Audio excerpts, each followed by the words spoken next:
సరిహద్దు నిరంతర యుద్ధ వాతావరణంతోనే ఉంటుంది. పక్కన మణిపూర్లో కుకీలతో జరిగే గొడవలను కంట్రోల్ చేసుకుంటూ ఉండాలి, సైన్యం మన వాళ్ళని కాపాడుతూ ఉండాలి. అదే సమయంలో బెంగాల్లో అక్రమ చొరబాటుదారులను అదుపు చేస్తూ ఉంటే వాళ్ళు దాడులు చేస్తూ ఉంటే వాళ్ళని తిప్పికొడతా ఉండాలి.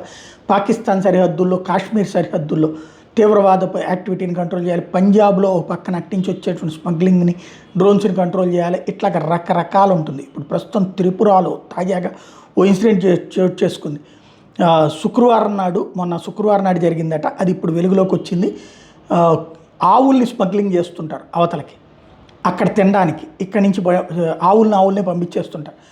దాన్ని కంట్రోల్ చేయడానికి బీఎస్ఎఫ్ జవాన్స్ ప్రయత్నిస్తే అక్కడ ఉన్నటువంటి బిష్లాగ్ మార్కెట్ దగ్గర వాళ్ళ మీద దాడికి పాల్పడ్డారు స్మగ్లర్లు. బహిరంగంగా పాల్పడి బీఎస్ఎఫ్ జవాన్ల మీద దాడి చేశారు. 5 బీఎస్ఎఫ్ జవాన్లు గాయపడ్డారు. స్థానికులంతా చోద్యం చూస్తూ కూర్చున్నారు తప్పించి బీఎస్ఎఫ్కి రక్షణగా నిలవలేదు.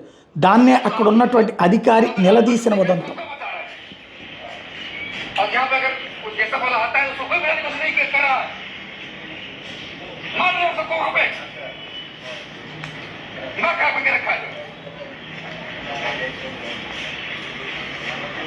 हथियार लेके ड्यूटी करते हैं हम लोग। डंडा भी हमारे पास होता है कि किसी को हम मारे, गोली मारते हैं सीधे। इतना बड़ा मार्केट है, हजारों लोग यहाँ पे खड़े हैं और 10 बंदे जो है बदमाश मार के चले जा रहे हैं। आप लोग कुछ नहीं कर रहे हो।